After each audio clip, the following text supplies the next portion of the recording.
कीर्तिमान स्थापित किए और पहले उत्तर प्रदेश चीनी उत्पादन में और गन्ना उत्पादन में महाराष्ट्र से पीछे था।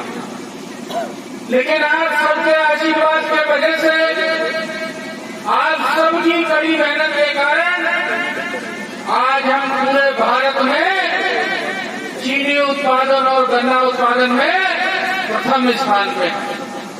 ये हर एक उत्तर प्रदेश वासी के लिए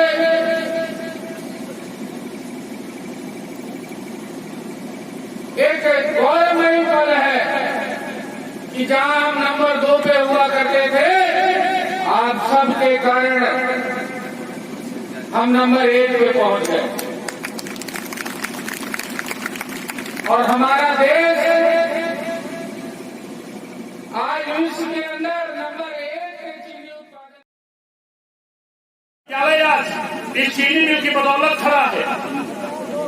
और अभी लक्ष्मीकांत जी कह रहे थे इस क्षेत्र में इतना गन्ना उत्पादन होता है कि हम अपनी चीनी मिल को नहीं, साथ चीनी मिल को पीलीभीत, बघेरा, बीसलपुर, मकसूदपुर, पलिया आदि मिलों को हम गन्ना सप्लाई करते हैं। अगर यहाँ के चीनी मिल नहीं स्थापित हो जाए या इसका जो है नवीनीकरण हो जाए, इसकी चीनी मिल की पेराई क्षमता का विस्तार ही हो जाए, तो मैं कहना चाहता हूँ कि गन्ना हमारे किसानों को बाहर नहीं देना पड़ेगा, हमारी चीनी मिल यहाँ पर तैरेगी। जब यहाँ पर चीनी मिल तैरेगी तो निश्चित रूप से यहाँ के किसानों के चेहरों पर खुशियाँ आएंगी, यहाँ के जो विद्यालय है उसके चेहरे पर खुशी आएगी, इसके बच्चों के चेहरों पर खुशियाँ आएंगी। और मैं कहना चाहता हूँ आपको ढेर सारी दुआएं यहाँ इस क्षेत्र के लोगों को मिलेंगी। मैं आपसे निवेदन करूंगा, आप अपने तरफ से भी व्यक्त कर, आप चर्चा करते हैं, मैं कहता हूँ चर्चा का कोई जो है अधिकार होता है। अगर आप निश्चित रूप से मुझे चर्चा मानते हैं तो संजय भैया आप इन तीनों मांगों को पूरा कर दिए। मैं कहना चाहता हूँ इस क्षेत्र की जनता मुख्यमंत्री जी का प्रोग्राम लग गया और प्रोटोकॉल में उन्हें वहां से आना संभव नहीं था। उन्होंने मुझसे बार बार आग्रह किया, विधायक जी, कि कुछ ऐसी जो प्रोटोकॉल के अंतर्गत मैं मंत्री हूँ, यहाँ से माननीय सीएम साहब जब आते हैं तो मुझे जाने का यहाँ से अनुमति नहीं है, मैं इसीलिए किसी कारण से मजबूर हूँ। लेकिन आप द्वारा जो दी गई फाइल है उसको मैं बढ़ाने का प्रयास करूंगा, जिसमें मैं और हमारे साथी विधायक भाई संजय गंगवार जी का प्रयास है, क्योंकि गन्ना विभाग आपके पास है तो ये कॉलेज भी आपका है। तो मैं समझता हूँ जो भी यहाँ पर गन्ना के विकास के लिए या इस विद्यालय के विकास के लिए जो बातें रखी गई उसको आपने गंभीरता से भी लिया है। लोगों का यहाँ पर मन प्रसन्न भी है। की घोषणा के बाद प्राकृतिक खेती पर पहली राष्ट्रीय संगोष्ठी इसी महाविद्यालय प्रांगण में आयोजित की और उसके फलस्वरूप माननीय मुख्यमंत्री जी के आशीर्वाद से हमें 6.5 करोड़ रुपए का बालिका छात्रावास आवंटित कर दिया गया। हमारे मध्य में हमारे गन्ना राज्य मंत्री श्री संजय सिंह गंगवार जी हैं।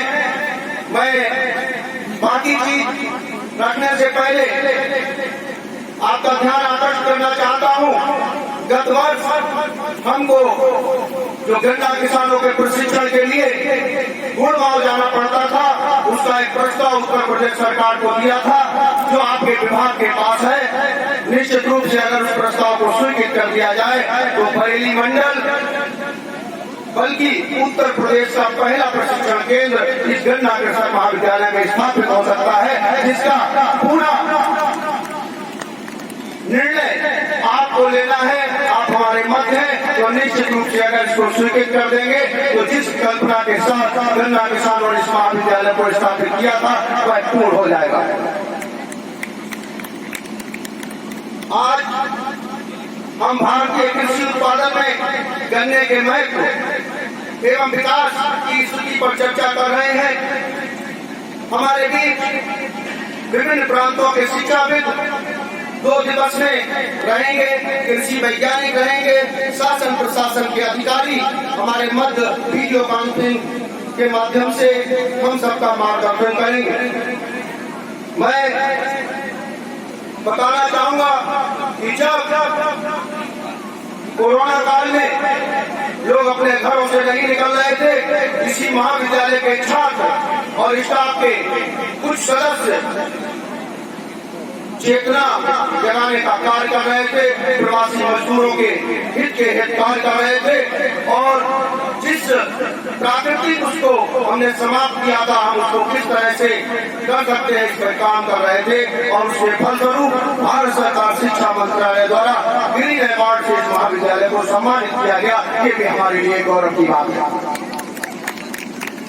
इस महाविद्यालय के विभिन्न छात्र विभिन्न क्षेत्रों में गन्ना किसानों का नाम रोशन कर रहे हैं। हमारे महाविद्यालय के छात्र द्वारा लाल किले के ध्वजारोहण कार्यक्रम में भी सम्मिलित होकर इस क्षेत्र का मान बढ़ाया। सोल के क्षेत्र में 10 बच्चों ने पूरे राष्ट्र के अंदर चयनित होकर इस पूरनपुर जैसे गन्ना कृषक महाविद्यालय का पूरे देश के अंदर नाम रोशन करने का काम किया।